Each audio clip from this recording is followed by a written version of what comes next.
గతంలో మనం చూసుకుంటే రోజా పైన ఏదో ఆరోపణలు వచ్చినాయని చెప్పేసి తమిళ ఇండస్ట్రీకి సంబంధించినటువంటి కొంతమంది ప్రముఖులు హీరోయిన్లు కూడా చాలా వరకు స్పందించారు.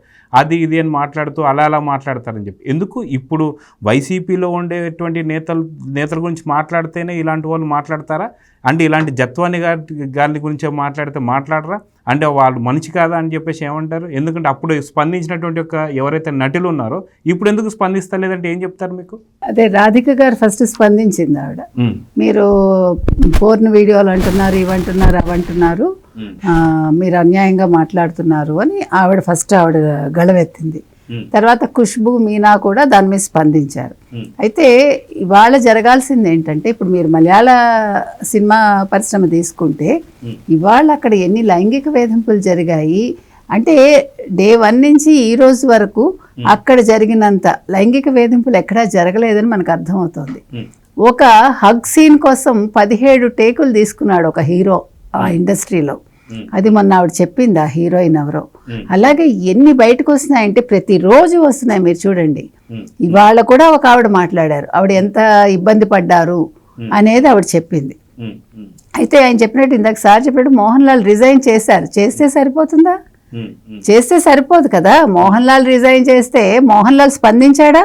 మమ్ముట్టి స్పందించాడా? ముఖ్యులు ఎవరైనా స్పందించారా మగవాళ్ళు మలయాళం ఇండస్ట్రీలో?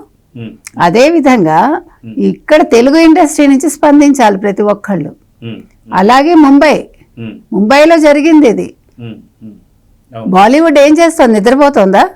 బాలీవుడ్ ఇండస్ట్రీ స్పందించాలి, కోలీవుడ్ స్పందించాలి, ప్రతి ఒక్కళ్ళునండి, శాండల్వుడ్ స్పందించాలి. అంటే ఒక హీరోయిన్కి జరిగినప్పుడు అందరూ స్పందించాలి. ఒక హీరోకి జరిగితేనే మీరు స్పందించకండి.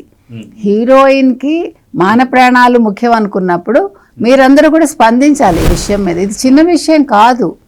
ఇప్పుడు ఇవాళ మనం కలకత్తాది ఎందుకు జరిగింది? ఆ అమ్మాయి ఏదో చూసింది, అక్కడ ఏదో జరుగుతోంది, ఆ అన్యాయం మీద స్పందిస్తే ఈరోజు అక్కడ ఒక మహిళా ముఖ్యమంత్రి ఉండి ఏం చేసింది ఆవిడ? మమతా బెనర్జీ ఏం చేస్తోంది? ఇంకా మాట్లాడుతుంది. అక్కడ వాళ్ళతో కూర్చుని ధర్నాలో నువ్వు ఒక హోంమంత్రివి, ఒక ముఖ్యమంత్రివి, నువ్వు పోయి న్యాయం జరగాలి, నువ్వు ధర్నా చేసావు. ఎంత సిగ్గుచేటండి. ఇంతవరకు దాని మీద రిపోర్ట్ రాలేదు సరిగా. ఇంతవరకు ఏం జరిగిందో ఎవరికి సరిగా తెలియదు. ఇంతవరకు ఎవరికి శిక్షలు పడ్డాయో తెలియదు.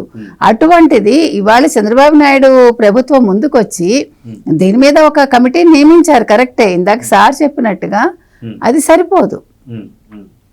వాళ్ళకి ఏం చేస్తారు? జస్టిస్ అనేది, ఆ అమ్మాయికి జస్టిస్ కావాలి.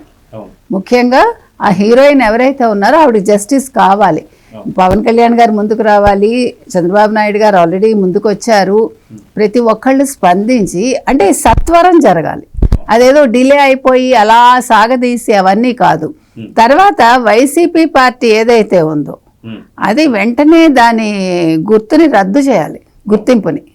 అది అసలు మనుగడలో ఉండకూడదు ఆ పార్టీ. ఎందుకంటే ఒకళ్ళు కాదు, ఇద్దరు కాదు, ప్రతి ఒక్కళ్ళు అలాగే ఉన్నారు అందులో. ముఖ్యంగా ముఖ్య నేత అలా ఉంటే ఇంకా మిగతా వాళ్ళు ఎలా ఉంటారు? కాబట్టి ఇది వాళ్ళతో వదిలిపెట్టకూడదండి. దీని మీద ఉద్యమం సాగాలి.